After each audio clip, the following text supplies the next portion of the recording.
This story, though seemingly incredible, is based on real events, emotions, and their devastating consequences, serving as a poignant reminder of the depth of human feelings when a heart is broken.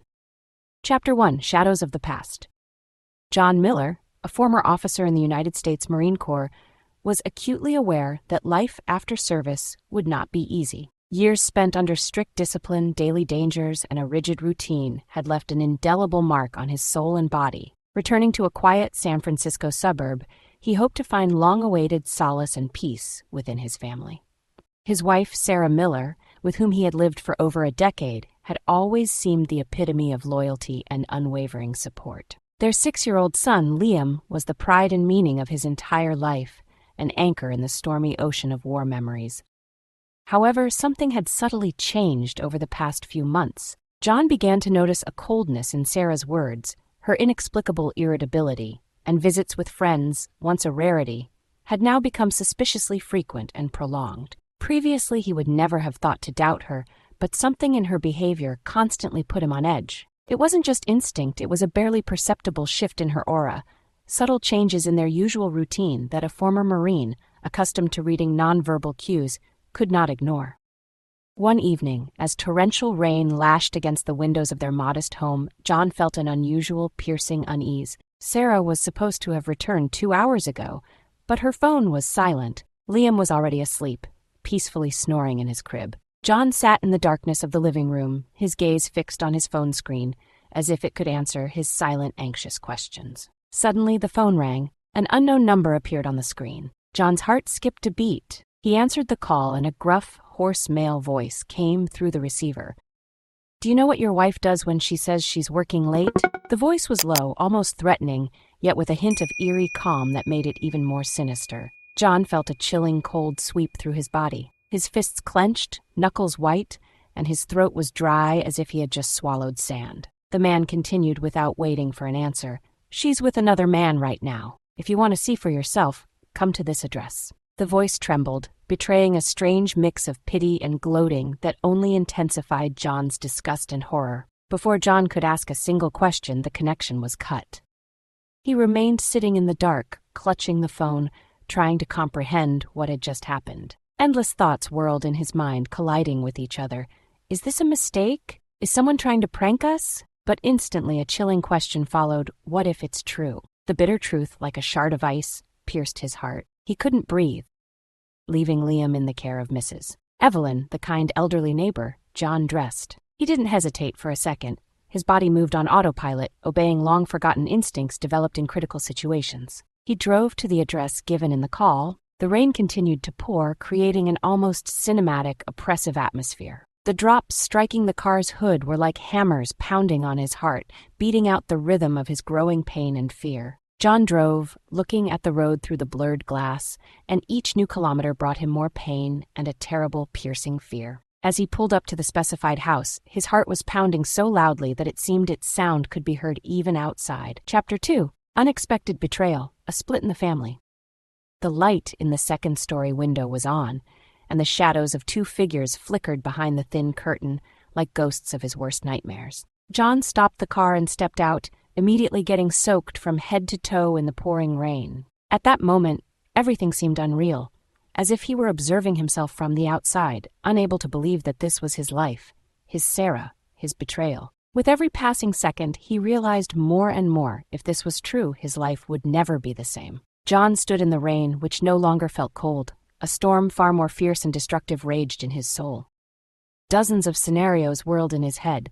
Maybe it's a misunderstanding? Maybe it's not Sarah in the window at all? But an internal voice, quiet and persistent, whispered that everything was exactly as he had been told. He couldn't believe that the woman with whom he had shared so many years could act this way. Climbing the slippery stairs of the entrance, he stopped before the apartment door, behind which he was sure lay the bitter, unbearable truth. A thought flashed through his mind that it would be better to leave, to go home, and try to forget. But pride and despair prevailed, like 2 mighty waves engulfing his mind.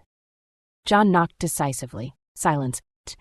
A few moments later, footsteps were heard, and the door slowly creaked open. Sarah appeared on the threshold. Her eyes widened with horror and surprise when she saw John, soaked through. In her gaze was a mixture of fear and guilt that she didn't manage to hide before a mask of pretense could descend. John's voice was hoarse and choked. "Sarah." The words treasonously wouldn't come out. Behind her, in the dim light of the room, a man's figure flashed. John instantly recognized him. It was Victor Thorne, his old friend and fellow soldier, with whom he had once shared shelter and food during dangerous combat operations. Rage boiled in John's eyes, and he felt his muscles tense, ready for action. "So, this is where your work meetings take place, Sarah?" John hissed bitterly, stepping forward, but not allowing her to slam the door shut. "John, this isn't what you think." She tried to justify herself, but her voice sounded too uncertain, too false to be plausible. Victor stepped forward, looking into John's eyes with an expression of a certain arrogant calmness that only added fuel to the fire of his raging fury. He spread his hands as if trying to excuse his presence. "John, let's talk." But John was no longer listening. The ground seemed to be slipping from beneath his feet. Anger mixed with pain, creating something uncontrollable, primitive within him. He lunged at Victor with such force that Victor didn't have time to react and crashed against the wall with a thud. Sarah screamed, trying to stop her husband, but her hands hung limply when she saw the wild, uncontrollable fire blazing in John's eyes. "You called me brother?" John snarled through clenched teeth, grabbing Victor by the collar of his shirt. "You ate at my table. You played with my son." Victor tried to break free, but John was stronger. His body remembered years of training and battles. He pinned his rival against the wall, ready to do anything to make him feel the same pain he was feeling now. "Stop it," Sarah exclaimed, sobbing. Her face was pale, her eyes glistening with tears. "We are to blame, but John didn't listen. Don't do it." Her words didn't cut through his mind like a knife. In his consciousness, the years they had spent together whirled. The wedding dance, their son's first laugh, evening walks under the stars. All of it now seemed an illusion, a ghost of the past shattered into fragments. John slowly released Victor, who was breathing heavily, avoiding his gaze. The officer took a step back, clenching his fists to restrain himself from further irreversible actions. "I can't be here right now," John whispered, looking at Victor, who was breathing heavily, and at Sarah, whose tears streamed down her cheeks. Time seemed to stand still, each moment stretching into infinity as tension filled the room to its limit. A storm raged inside John, the pain of betrayal mixed with hatred that filled his entire being. An instinct owned by years of service held him back, prompting, he needed to retreat, collect his thoughts, and act coldly. He turned and, without a word, left the apartment. The rain continued to pour, cold drops of water hitting his face, mixing with sweat and barely restrained, invisible tears. He froze in the car, not starting the engine, clutching the steering wheel. It wasn't just the pain of a broken car hood, but shattered hopes for a happy family. On the way home, he didn't remember driving, didn't remember shifting gears. Memories spun in his head. Every word, every smile from Sarah now seemed a lie, a cunning deception. He pulled up to the house where little Liam was still sleeping, completely unaware of the tragedy that had unfolded in his father's life. John opened the door with his key and entered his son's room to make sure he was all right. The boy was sleeping, hugging his favorite teddy bear, quietly snoring. John knelt beside the bed, feeling the weight of what had happened pressing down on him, crushing his soul. He couldn't allow himself to lose composure for his son's sake, for his future. But the thought of revenge was already taking root in his mind, strong and relentless. Chapter 3. The Bitter Truth, John's Revenge. The next morning, John woke up with a surprisingly clear head, though he had barely slept. Lying in bed, he listened to the sounds of the house waking up. Liam woke up and mumbled something, trying to find a toy. John got up and prepared breakfast. He smiled at his son, trying to ensure his face betrayed no pain, no shadow of the destruction he was experiencing. "Dad, where's Mom?" Liam asked, playing with his spoon in the porridge. John froze for a fraction of a second before answering, "She has work today, son. She'll be back later." This lie came easily to him, almost automatically. He realized that he had to meticulously plan his actions, concealing his true intentions. The habit of thinking through every move, born during years of service, helped him maintain composure despite the inner storm tearing him apart.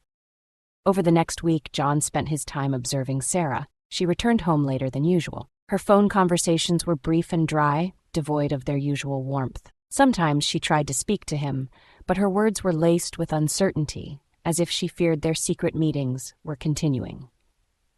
Each time he saw her, John's heart clenched with dull anger, but his face remained calm, emotionless, like a mask. With each new encounter, a chilling wall of silence hung in the house, only strengthening John's resolve. He knew that a simple conversation was not enough here. The truth was needed, firm and undeniable. He understood that sooner or later, the plan would have to be put into action and everything needed to be prepared with maximum caution.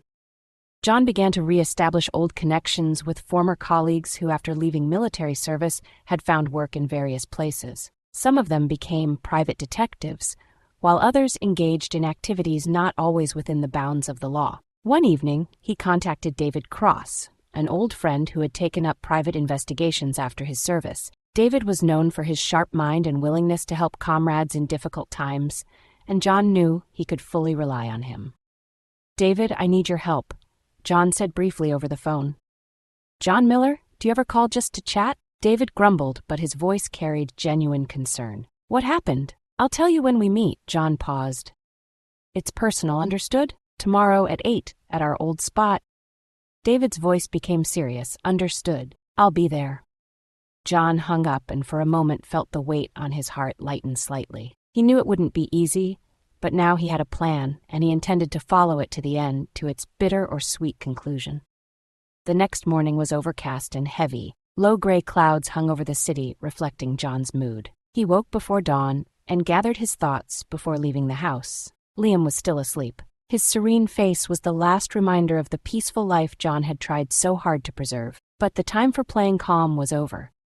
John arrived at a familiar coffee shop on the outskirts of the city, where he and David often met after service, sharing memories and future plans. The place was inconspicuous, with old wooden tables and chairs that creaked with the slightest movement. David was already waiting for him at a far table, looking out the window and quietly tapping his fingers on a glass of coffee. When John entered, their eyes met, and David nodded, inviting him to sit.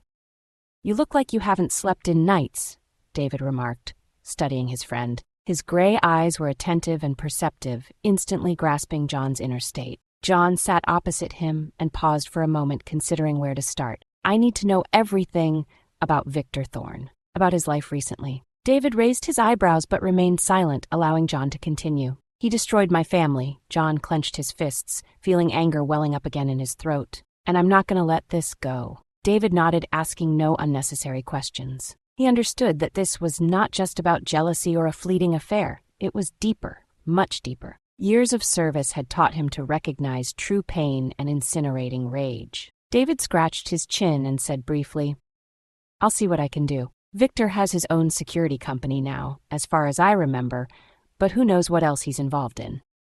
They exchanged a few more words before John left the coffee shop. Now all that remained was to wait for David to gather the information. John returned home and tried to maintain a semblance of normal life. Sarah came home later than usual. She avoided his gaze and seemed barely able to control her nervousness. With each new encounter, a chilling wall of silence hung in the house, which only strengthened John's resolve. He knew that a simple conversation was not enough here. The truth was needed, firm and undeniable. A few days later, David called. "I found something. Let's meet." The meeting was arranged in an empty parking lot in the city center, where it was deserted and quiet in the evening. John arrived on time, and David handed him a thick folder with printouts and photographs. "Victor got involved in questionable dealings, John." David began, twirling keys in his hand. "His company, Thorne Security, is being used as a front for smuggling, and, according to reports, he has serious financial obligations that could cause his unpredictable behavior." John opened the folder. One photo showed Victor at the entrance of an office building. Another showed him in the company of unknown men looking no less severe than himself. "Are these his partners?" John asked, not looking away from the pictures. "Yes, some of them are former military, others are people from the shadowy side of business," David replied. "Your revenge might be harder than you thought, John." John closed the folder and closed his eyes for a moment. This was exactly what he wanted to hear. Confirmation that his enemy was not flawless. But it also meant that any mistake on his part could be fatal, possibly even deadly. "Thanks, David. I'll handle it," John said, feeling his resolve only strengthen.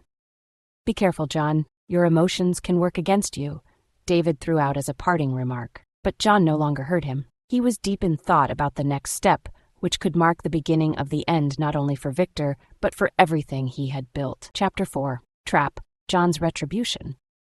The next few days John spent in meticulous preparation. He knew that his enemy was intelligent and dangerous, and any mistake would cost him everything, possibly even the lives of his loved ones. But he also knew that he had an advantage: his composure and the skills he had acquired during years of service in the Corps. Each day was part of his new, hidden life, masked by the guise of ordinary affairs. Sarah behaved strangely. She became more withdrawn, tried to avoid him, and was lost in her own thoughts. John observed her, trying to read her emotions and understand how far her connection with Victor had gone. With every look, with every conversation, his conviction only grew stronger. A break was inevitable, but it had to be on his terms. David continued to support him, helping to collect data about Victor and his company. He recently reported that Victor was planning a large cargo transshipment deal of suspicious origin, which in itself was an excellent opportunity for a strike. John understood that this was a chance to catch Victor red-handed and simultaneously make him pay for everything he had done. The plan was simple: create a situation in which Victor would be forced to make a mistake. For this, John used old contacts with people who still had influence in the shadow business. They agreed to help him unofficially, maintaining anonymity and avoiding risk to their reputation. The day of the deal turned out to be surprisingly sunny, as if nature itself was mocking the gloomy events to come. John watched the warehouse from an abandoned building opposite. In his hands, he held a small pair of binoculars, examining every detail, every potential entrance and exit. The truck arrived exactly on time, and John noticed Victor coming out to meet his guests. There was something tense in his posture, as if he sensed that something was wrong. John squinted, observing the exchange. Two men with stern faces and rough movements got out of the car and began inspecting the cargo. Victor behaved tensely. His voice sounded sharp as he gave commands. John felt a surge of adrenaline when he realized that the moment was near. At John's signal, shouts and noise were heard. Shots rang out blank cartridges, creating the illusion of an attack. The warehouse filled with chaos. Men scrambled, trying to understand where the threat was coming from. Victor rushed to one of the boxes, trying to check its contents, but was stopped by a masked figure appearing from the shadows. "Hands up, Victor!" John's voice was hoarse, like that of a man who had been through hell, distorted and low. Victor froze, his face pale, eyes wide with horror. "John, is that you?" "Yes, it's me." John moved closer, pointing the pistol at his old friend. "Today you will answer for everything." Victor breathed heavily, his hands trembling, but he tried to maintain his composure. "You don't understand what you're getting into, John. This isn't just my game." John smirked, but there was no joy in his eyes, only cold, steely determination. "You destroyed my family, you betrayed me, and this is the end." Victor howled, trying to pull out a weapon, but realized he had no chance to escape. "John!" He took a step forward, trying to start a conversation. But at that moment, there was a sharp clap. David gave the signal from the other end. The police were already close. "Time's up," John curtly stated and retreated, disappearing into the shadows before the first sirens were heard. David and his associates did not manage to hide and were arrested. John watched the events from a distance. His heart was pounding madly. This was the first victory, a small step towards destroying the man who had caused him so much pain. But he knew this was only the beginning. Chapter 5, Pandora's Box, Victor's Revenge. The morning after the operation was quiet and unusually calm. John sat in the kitchen, looking out the window, trying to comprehend what had happened. Fragments of memories spun in his head: Victor's frightened face, flashes of light from police sirens, the sound of sirens echoing through the streets. It was a victory, but its taste was bitter, like ashes. He knew that consequences would follow. Sarah returned home early in the morning, and her face betrayed a sleepless night. She carefully entered the kitchen, paused, seeing John sitting with a cup of cold coffee. "John, didn't you sleep again?" He didn't answer immediately, looking at her with cold composure. Her face looked tired, but beneath it lay something more, a shadow of guilt and fear that she tried in vain to hide. "Did you hear what happened to Victor?" he finally asked, not looking away. Sarah flinched, her eyes momentarily filled with panic. She shook her head, but her attempt to hide her emotions was futile. John placed the cup on the table. He moved closer and spoke, lowering his voice. "He was arrested yesterday, right at the warehouse. Do you really know nothing?" Her eyes darted from side to side as she tried to find suitable words. John saw her lips tremble, and this spurred him to action. "Enough lies, Sarah. It's over. I know what he meant to you."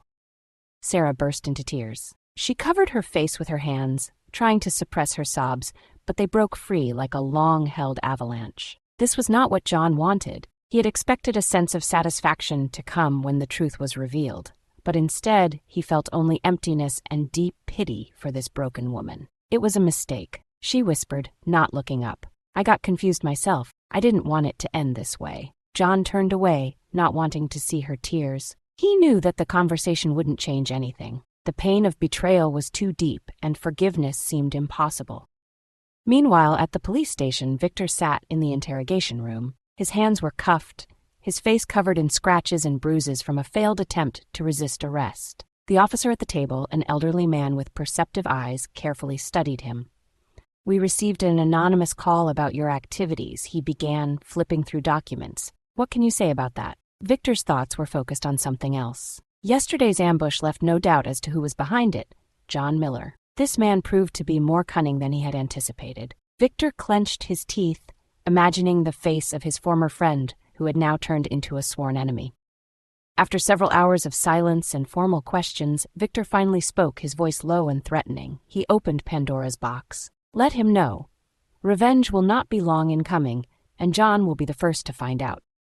A few days later, Victor found a way to deliver a message. One of his contacts at the police station, a man with a questionable past, delivered a note to David, knowing that he would sooner or later inform John. The words on the slip of paper were brief but threatening.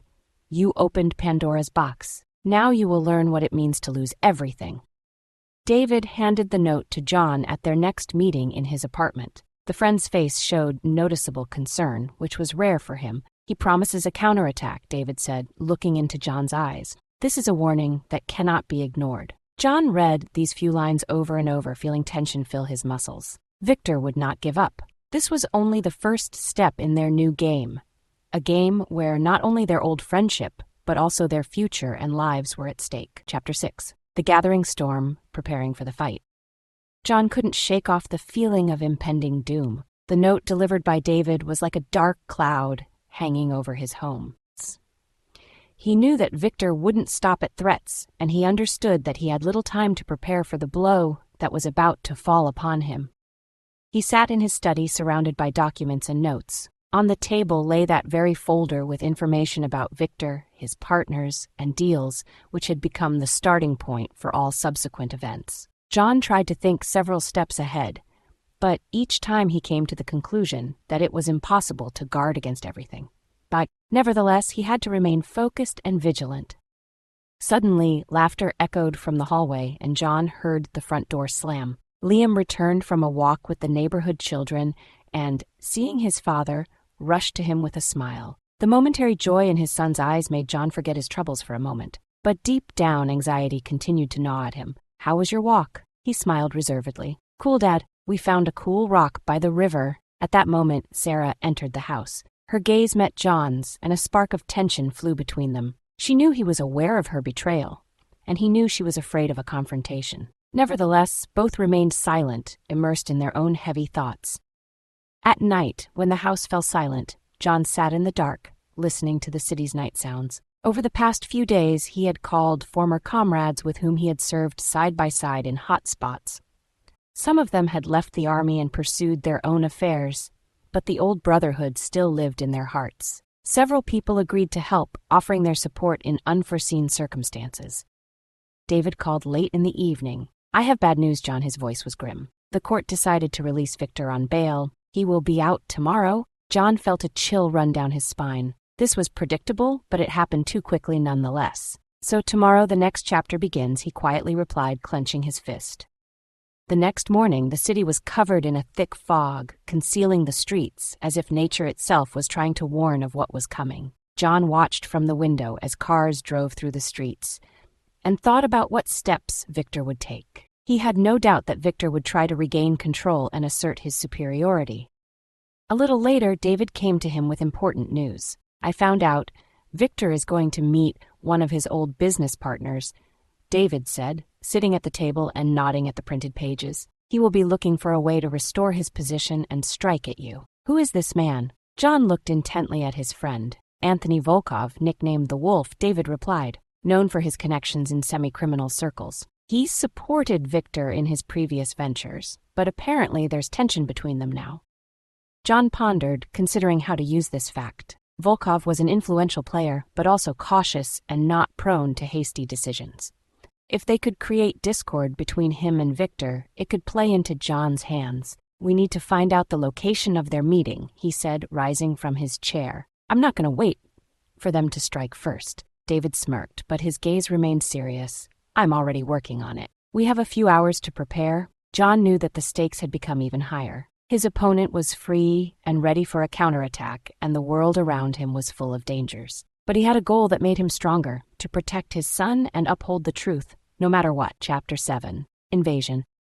After David left, John left the house, entrusting his neighbor with looking after Liam. He headed to meet his old contacts who had helped him last time. Time was running out, and every second felt like an eternity. John felt the tension in his chest intensify with each step. The streets were semi-deserted and looked mysterious, hiding hundreds of secrets and memories behind their windows. He chose a secluded spot opposite the old warehouse, which was used for illegal meetings. David's voice came over the radio channel. "They've arrived," his friend reported. "Victor is getting out of the car. He's clearly not in the best mood." John picked up his binoculars and saw Victor crossing the asphalt lot. Several muscular and serious-faced guards followed him. They entered the building, and the massive metal gates closed behind them.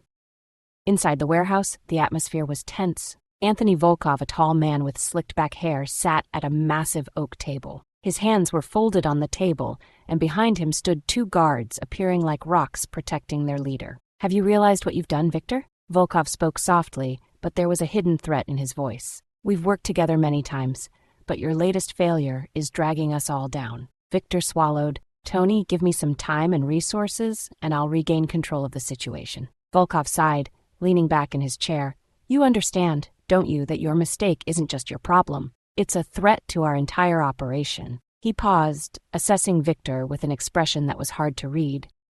John listened to every sound, using an audio device connected to the microphone David had installed. He waited for a chance to appear, for a crack to emerge that would be impossible to stop. Suddenly, a commotion started in the building. One of Volkov's guards, standing by the door, noticed a shadow outside the window and became alert. Everyone in the room froze, and only Mikhail's gaze swept across the faces present, as if checking who dared to eavesdrop. "And this makes our meeting even more interesting," Volkov sneered, his voice icy. Outside, John became alert, noticing movement at the entrance. A few minutes later, the doors burst open, and Volkov's men rushed out onto the street, weapons at the ready. John hid around the corner, his heart pounding in his chest, but he remained composed. He knew that a shootout was the last thing he wanted. It could lead to failure. David reacted quickly, contacting him via radio. "John, get out! They're on alert. You don't want to be discovered." But John didn't move. He saw Victor exit the building with Volkov. Their faces were tense, but no longer as confident. At that moment, a plan formed in John's mind. Instead of leaving, he decided to use the situation to create an even greater rift between them. He threw a small stone towards the opposite wall, causing one of the guards to be distracted. Taking advantage of the moment, John slipped to an old staircase and began ascending to the second floor of the warehouse, which overlooked the center of the room. Inside the building, the atmosphere grew even more tense. Volkov suddenly raised his hand, motioning everyone to silence. "Enough! If someone has decided to observe us, let them understand that their presence will not go unnoticed," he said with icy calm. Victor stepped forward, casting a quick glance at Volkov. "It's him!" he whispered, and his eyes narrowed. "I know it's John. He won't stop until he gets what he wants." At that moment, John, watching them from above, realized his presence had been revealed. Without hesitation, he threw a smoke bomb he had for unforeseen circumstances, and screams erupted in the room. The warehouse filled with thick smoke, obscuring visibility and creating chaos. "Confirmed. Excellent move, John. Get out while you have time." David shouted over the radio. John descended, taking advantage of the moment, and disappeared into a narrow alley, hearing the search for the smoke source beginning inside the warehouse. He managed to avoid an imminent confrontation, but he knew this was just the beginning of a new chapter in their standoff. Chapter 8. Sowing Doubt, Beginning the Hunt. When John returned home, he was trembling with tension. He felt his muscles burning from overexertion, and one thought pounded in his head. He had confronted Volkov, and now the beast would pursue him to the end. The thick smell of smoke still lingered in his nostrils, reminding him of the events at the warehouse. He understood that soon Victor and Volkov would begin to act, and he just had to prepare. Sarah met him in the hallway with an anxious expression. She had already noticed that rumors about yesterday's events were circulating in the city. Although John did not intend to go into detail, the tension emanating from him spoke for itself. "Where have you been?" Her voice trembled, tinged with fear and helplessness. "Not now, Sarah," John cut her off, walking past her into the room. He needed to think. He felt that he didn't have as much time to reflect as he would have liked. David appeared a couple of hours later. They met in John's garage, where it was safer to talk. The dim light of a lamp cast shadows on both men's faces, creating an atmosphere of conspiratorial comfort. "Good move with the smoke bomb," David said, smiling reservedly. "But you realize that now Volkov and Victor will be even more cautious?" John nodded, sitting down on a chair and leaning on the table. His fingers drummed nervously on the old wood. "They are looking for a way to strike back. And now we have an advantage. They know we're close, but they don't know what we're capable of," he said, taking his gaze off David. "But there's also bad news." David looked up, his face serious. "Volkov has started mobilizing his men, and they've already begun checking your contacts. Most likely, they'll soon reach me and your other acquaintances." John froze, assessing what he had heard. This meant they were a step ahead, but any wrong move could destroy their advantage. He understood that now his actions had to be more sophisticated and precise. "We need a new plan," John said quietly, rising from his chair. "I want to deliver a blow that will make them doubt every step they take. We need to make Volkov and Victor start suspecting each other." David raised his eyebrows. "Interesting idea, but how are you going to do that? Volkov doesn't like weakness and he fears betrayals. And we must feed him information that will make him doubt Victor's loyalty and then watch their alliance crumble," John replied, a spark of calculated madness in his eyes. The next day, John and David acted quickly. They used an old connection with an informant who worked for Volkov to leak accidental data. The report spoke of Victor's alleged meeting with Volkov's competitors, hinting at preparations for a deal behind his patron's back. This leak was cleverly disguised as ordinary business papers that only someone close to Volkov's circles would discover. Meanwhile, in Volkov's office, the atmosphere was tense. Anthony, after reading the document placed before him, threw the paper on the table and looked at his men. His cold eyes gleamed with anger. "So this is how we play, Victor?" His voice was menacingly quiet. "You decided to turn your back on me?" One of the nervously swallowed, looking away. Volkov stood up, rubbing his temples, and surveyed his men with a scrutinizing, suspicious gaze. Victor suspected nothing when he entered Volkov's office the next morning. He was sure that the discussion of new plans to restore their influence would continue. But instead of the usual cold greeting, he met Anthony's harsh gaze and complete silence in the room. "Sit down, Victor," Volkov said, his voice steel. Victor froze for a moment, but obeyed, feeling the tension rise. His heart beat faster as he tried to understand what had gone wrong. "We've always been honest with each other, haven't we?" Volkov continued, playing with a pen on the table. "That's why I'm sure you'll explain to me why you needed negotiations behind my back." Victor blinked in confusion. He didn't know how to react, but his mind was already searching for a culprit. The only name that came to mind was John Miller. He felt beads of sweat appear on his forehead. Volkov's office, which had once seemed like a place of power to him, now weighed on him with double heaviness. Anthony was a man who did not tolerate betrayal, and any mistake could lead to fatal consequences. "Anthony, I don't understand what you're talking about," Victor said, trying to make his voice sound confident, but his hands trembled slightly. Volkov smirked. His eyes gleamed with icy light. "You don't understand?" He picked up a printout from the table and threw it in front of Victor. "This, Victor. Explain to me the data leak about your meeting with people I consider our competitors. How do you explain this accidental visit?" Victor looked at the document, his gaze quickly scanning the lines. He understood that this information looked convincing, even too convincing, but he couldn't remember ever touching on such negotiations. This was someone's skillful move, and he knew who was behind it: John Miller. The former friend had become a shadow for him, threatening, looming over everything he had built. "This is a provocation," Victor said, trying to hide his agitation. "I didn't even get close to these people. Someone is playing against us, Anthony. And I know who." Volkov raised his eyebrows, his interest piqued. "Go on." "John Miller, a former Marine Corps officer," Victor explained. "He knows me, and it seems he won't stop until he sees me humiliated. He did this to sow doubt and undermine our alliance. Victor's voice grew stronger as he saw Volkov listening intently. Anthony pondered. He didn't like feeling manipulated, and Victor trying to justify himself was logical, but also remained a risk. However, John's name was already familiar to him. Rumors of the recent incident at the warehouse had reached his ears. "I know about your past with this man," Volkov said after a pause. "But if he is indeed interfering in our affairs, that's bad news for all of us. He has already started a war," Victor continued, noticing that Volkov was gradually changing his tone from accusatory to evaluative. "But if we work together, we can stop him. He doesn't expect us to start a hunt." Volkov nodded, seemingly agreeing. Something flashed in his eyes that made Victor relax for a moment. But that moment was brief. "All right," Volkov said, standing up. "But remember, Victor, if I find out you deviated from the truth by even a millimeter, there will be no second chance." Victor slowly exhaled and nodded, feeling the tension in the room ease. Now he knew that Volkov would not act against him, at least for the time being. But this meant that the hunt for John had begun. John and David learned of Volkov's reaction from their informant. David, relaying the news, looked at John with concern. "They are starting to act, and you are now in their crosshairs," he said, running a hand through his hair. "You created a rift between them, but now they will unite to find you." John smirked, but his eyes remained serious. "That's exactly what I wanted. They will look for me, but that will give us time for the next phase." David nodded, but a shadow of doubt still lingered on his face. "What about Sarah and Liam? Volkov is known for his brutality. He might try to strike at them to get to you." These words made John freeze. He knew that any mention of Sarah and Liam upset him. He thought of his son, his carefree laughter, and how soundly he slept last night, unaware of the storm that was brewing. This was his weakness, but also his strongest motivation. "I will protect them, David. We need to be one step ahead. If they start the hunt, we will make them believe they are in control."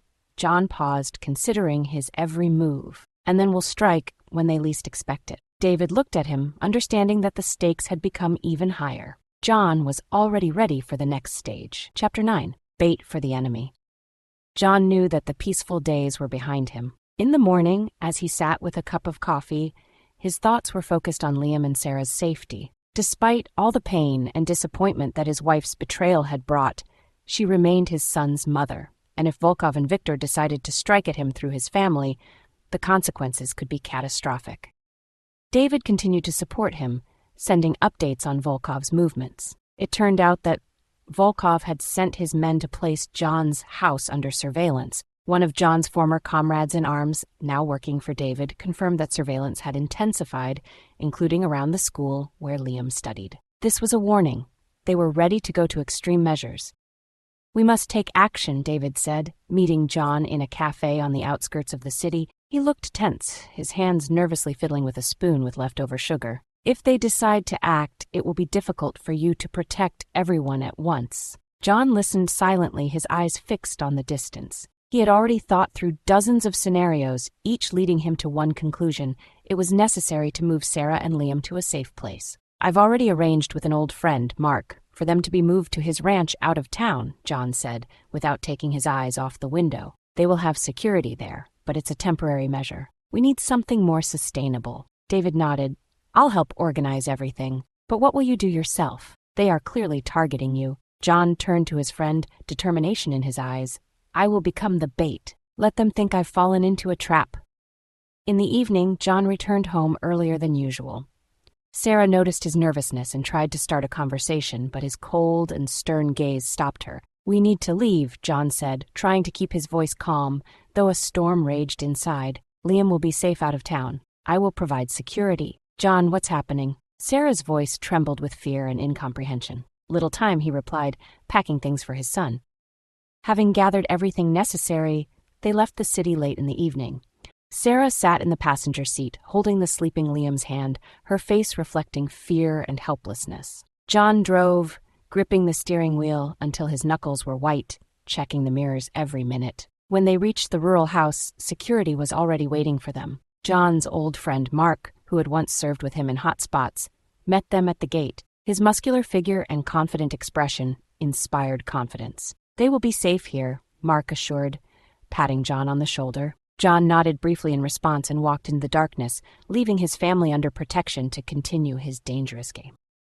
The next day, Victor and Volkov gathered in a hidden location. Their conversation was heated to the limit. "John has left the house. We could not determine his location," one of Volkov's men reported. Victor frowned, nervously tapping his fingers on the table. "So he knows we're watching him. That complicates the task." Volkov looked at Victor. His eyes flashed with suspicion. "Or did you warn him to avoid possible problems?" he asked with an insinuation that caused tension in the air. Victor's head snapped up, his face contorted with a mixture of anger and resentment. "Are you accusing me? If I wanted to help him, I wouldn't be sitting here, Anthony. If you want to see a traitor, find him elsewhere." Volkov frowned but said nothing. He could not afford to ignite a conflict with a man who could still be useful. Instead, he decided to increase pressure on John and force him to reveal himself.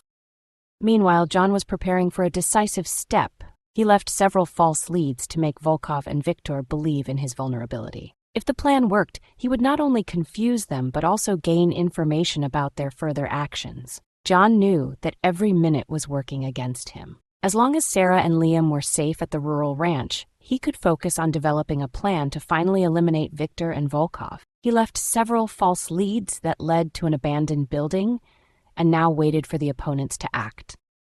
David met him in a small garage on the outskirts of the city where they secluded themselves to discuss the last details. The place was lit only by a dim lamp which cast long shadows, creating an atmosphere of tense anticipation. "It's ready. They will surely want to check your tracks," David said, placing a city map on the table. "We will have a live broadcast. If they come, we'll know immediately." John nodded, looking closely at the map, which marked possible escape routes and hidden observation points. He felt that the moment of truth was near. "If they come quietly," he repeated, as if deep in thought. And they came. Volkov and Victor were already discussing their plan of action. The information leak about the place where John was allegedly hiding stirred their interest. Volkov, without losing time, sent his team for reconnaissance. Victor, who began to suspect that John might be using traps, insisted on a more cautious approach, but Volkov was too confident in his strength and influence. "We must act now, before he disappears completely." Anthony insisted, his voice authoritative, his eyes burning with determination. "I want to see this man disappear from our game." Victor nodded silently, though suspicion grew in his heart. John was not a person who would leave such obvious traces. It could be a trick. But Volkov did not listen to his warnings. Movement was detected in the abandoned building. Several cars stopped at the main entrance, and people in dark jackets emerged, heading inside. John and David, observing the scene from a monitor, exchanged quick glances. "They're here," David said, confirming the obvious. John nodded and continued to watch. This was his chance. Volkov's group of men entered the building, looking around and checking every corner. Suddenly, one of them noticed a blinking indicator light on the floor. It was one of the fake cameras deliberately left to attract attention. "Looks like our fugitive left us a gift," one of the fighters sneered, kicking the camera. At that moment, David activated a pre-recorded audio message. John's voice was heard from the speakers, echoing through the entire premises. "You like to hunt, but are you ready to become the prey?" This caused confusion among Volkov's men. They began to look around, trying to find the source of the sound. Suddenly, the lights in the building went out, and everything plunged into complete darkness. A moment later, there was a loud explosion of a small noise grenade intended for disorientation. This gave John and David time for their next move.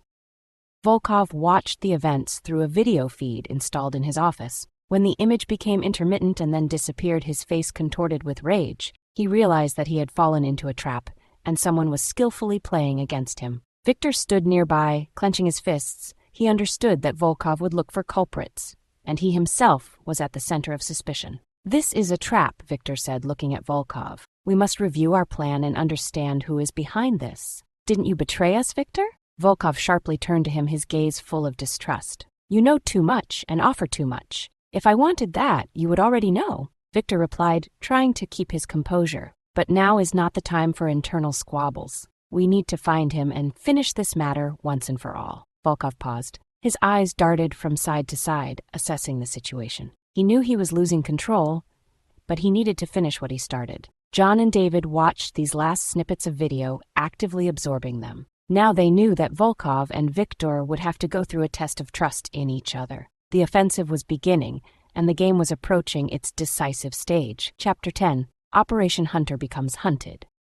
After the night operation, John and David meticulously analyzed the reaction of Volkov and his men. The false trail and the staged event deceived them, making Volkov feel vulnerable and forcing Victor to prove his loyalty. Now their alliance seemed fragile, like thin glass. "We have a few days, no more," David said, looking at John across the table. "Volkov will want to respond, but not immediately. He will look for you to sort things out before acting." "Exactly," John confirmed, crossing his arms. "We will make them doubt each other to such an extent that they will destroy themselves." Tension reigned in Volkov's office. People walked through the corridors with sullen faces, speaking in hushed tones. Anthony sat in his office, pondering every step. He knew he couldn't afford to lose control of the situation. John had proven to be smarter than he initially seemed. This made Volkov nervous and compelled him to look for a reason within his own team. Victor, on the other hand, was ready to act and decided to take the initiative. He proposed a new plan. "Anthony, we must play on his weaknesses," Victor said, entering the office. "He protects his family. We can use that." Volkov squinted, evaluating Victor's words. "Are you suggesting we strike at his family?" he asked coldly. "No," Victor replied, remaining calm. "I suggest creating the illusion of a threat and showing that we see everything. This will make him make a mistake." Anthony thought, then he nodded, a glint in his eyes. The plan was risky, but it allowed them to regain control and once again take the dominant position. David contacted John the next day with disturbing news. "They have changed tactics. Volkov has information about your family. It looks like they plan to create pressure," he said, his voice tense. John's temples pounded. He had expected Volkov and Victor to start suspecting each other, but he didn't expect them to move to such a step so quickly. "We must convince them that I am ready to do anything to protect my family," he said, trying to think of a new move. "I want them to think I'm on the verge and capable of desperate acts." David looked at him carefully. "Are you sure this won't get out of control?" "In this game, there's no room left for doubt," John replied, his gaze as hard as steel. Meanwhile, Sarah and Liam continued to remain in hiding at the rural ranch, under the protection of Mark and his team. Liam joyfully ran around the yard, unaware of the clouds gathering around his family. Sarah, on the other hand, felt like a hostage to the situation. Her fear and guilt mixed into a knot she couldn't untangle. Late in the evening, as Mark sat by the gate watching the perimeter, his mobile phone rang. It was John. "How are things?" John asked curtly. "Everything's under control," Mark replied, but his voice sounded wary. "We had a couple of cars here that drove too close, but they didn't stop." "Keep me updated," John said and hung up before giving in to his emotions. He knew that time was pressing and every wrong step could lead to disaster.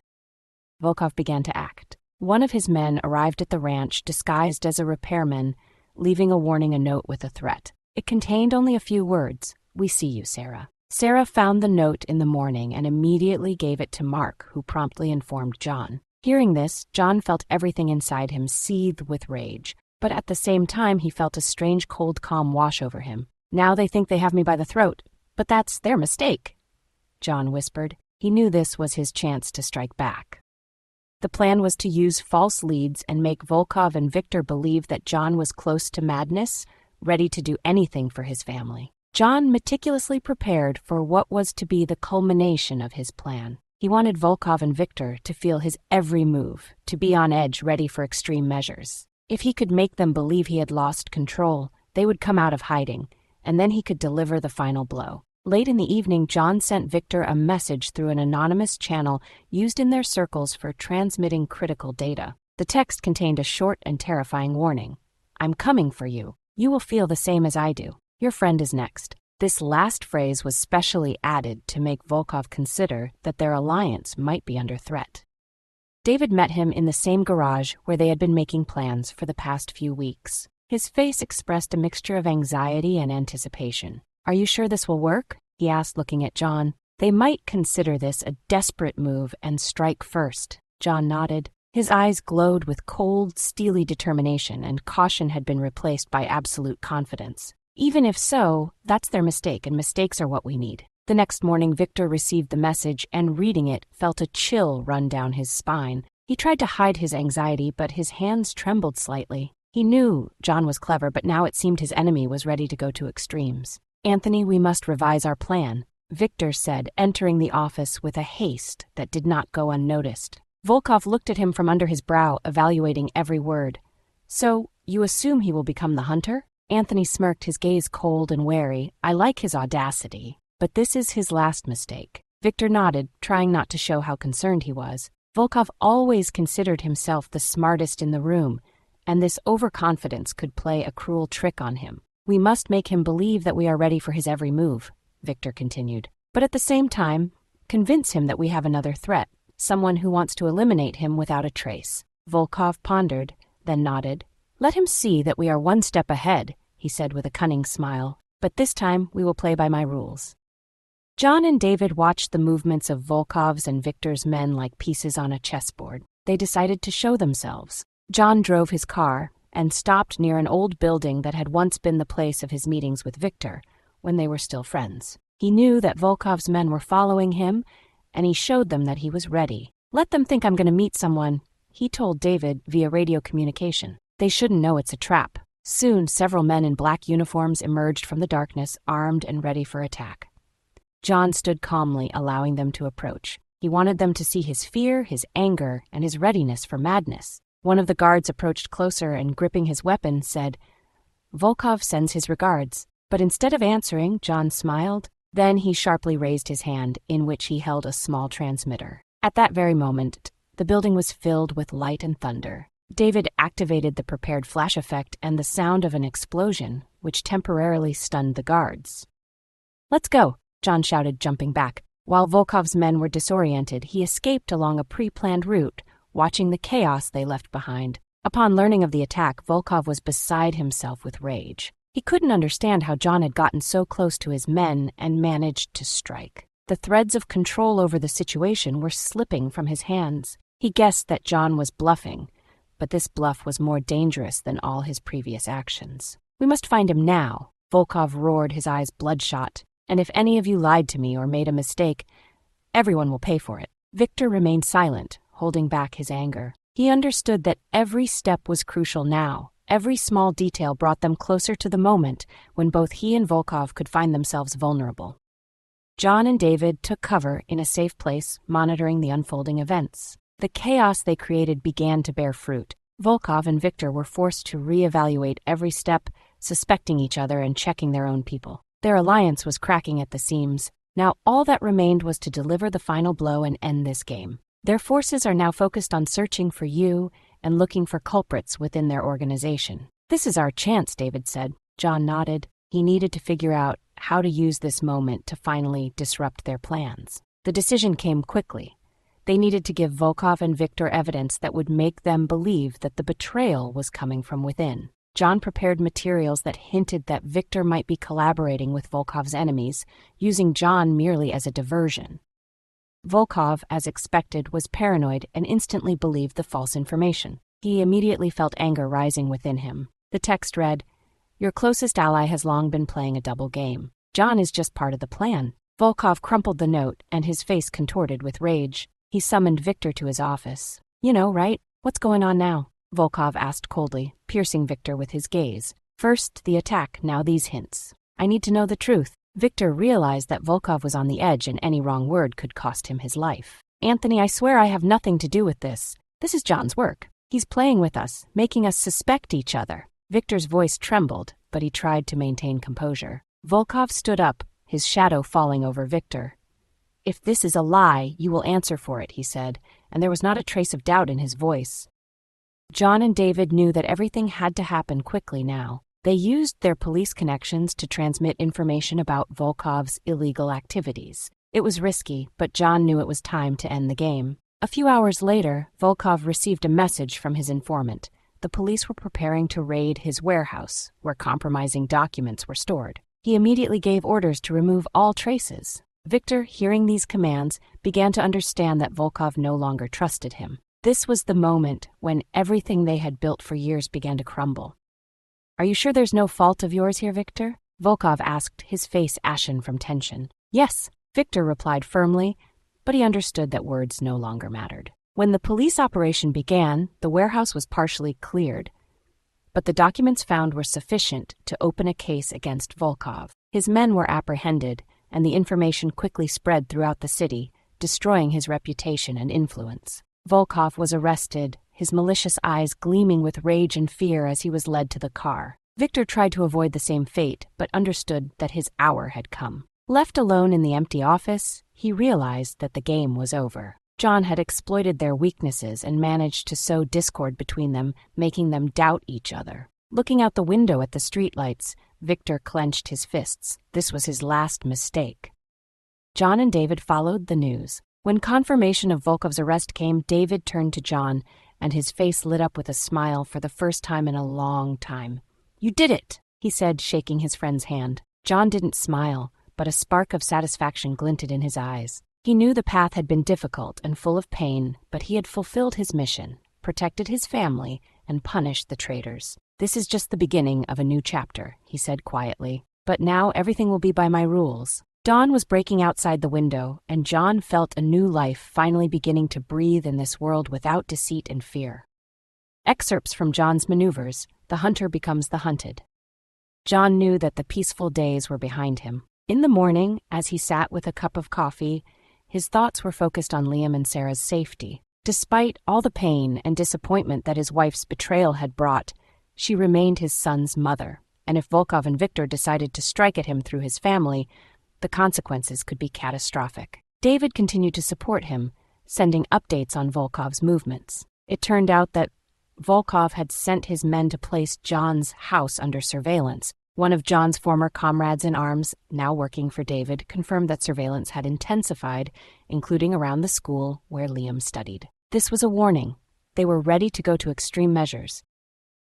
"We must take action," David said, meeting John in a cafe on the outskirts of the city. He looked tense, his hands nervously fiddling with a spoon with leftover sugar. "If they decide to act, it will be difficult for you to protect everyone at once." John listened silently, his eyes fixed on the distance. He had already thought through dozens of scenarios, each leading him to one conclusion: it was necessary to move Sarah and Liam to a safe place. "I've already arranged with an old friend, Mark, for them to be moved to his ranch out of town," John said, without taking his eyes off the window. "They will have security there, but it's a temporary measure. We need something more sustainable." David nodded.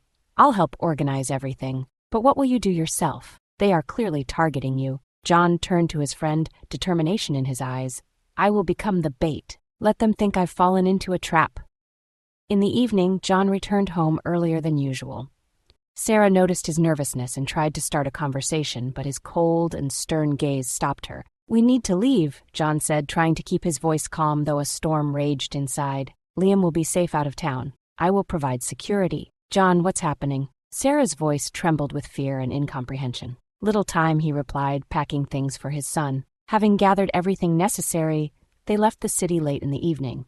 Sarah sat in the passenger seat, holding the sleeping Liam's hand, her face reflecting fear and helplessness. John drove, gripping the steering wheel until his knuckles were white, checking the mirrors every minute. When they reached the rural house, security was already waiting for them. John's old friend Mark, who had once served with him in hot spots, met them at the gate. His muscular figure and confident expression inspired confidence. "They will be safe here," Mark assured, patting John on the shoulder.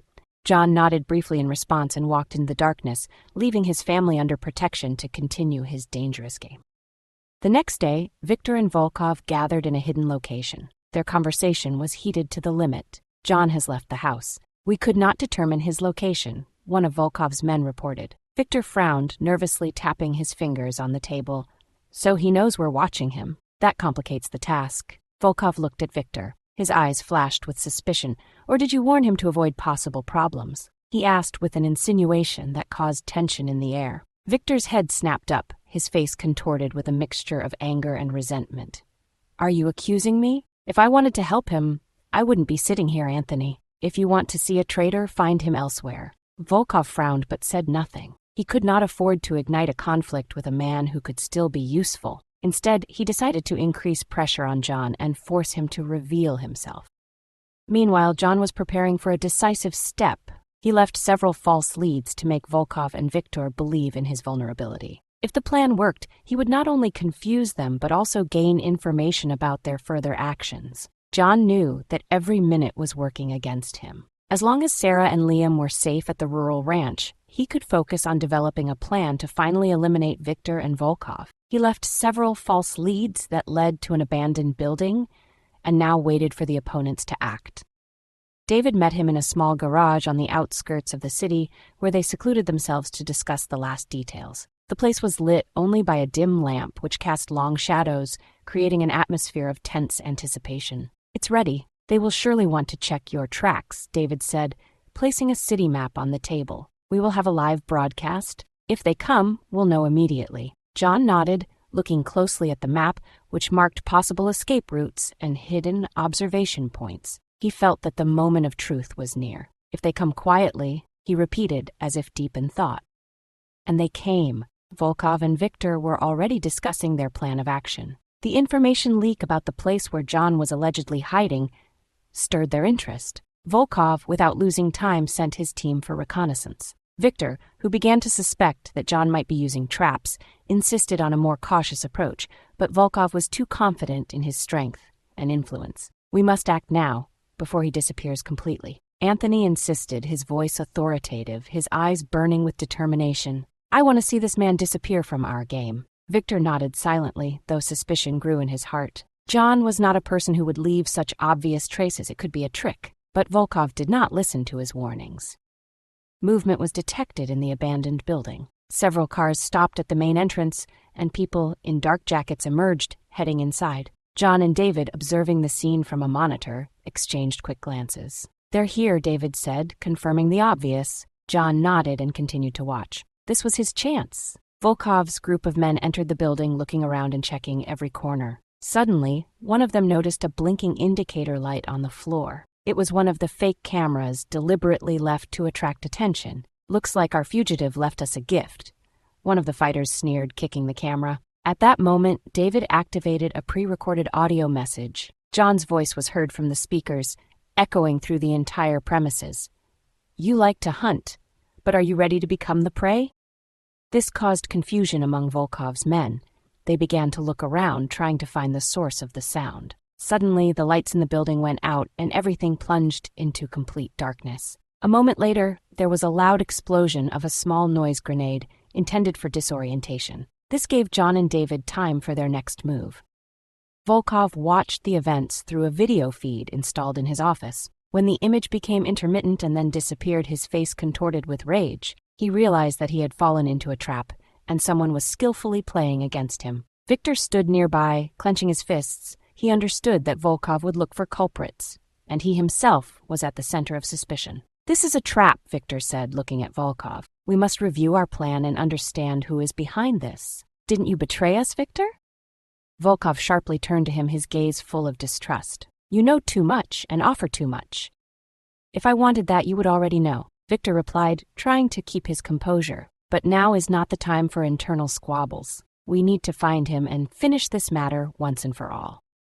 Volkov paused. His eyes darted from side to side, assessing the situation. He knew he was losing control, but he needed to finish what he started. John and David watched these last snippets of video, actively absorbing them. Now they knew that Volkov and Victor would have to go through a test of trust in each other. The offensive was beginning, and the game was approaching its decisive stage.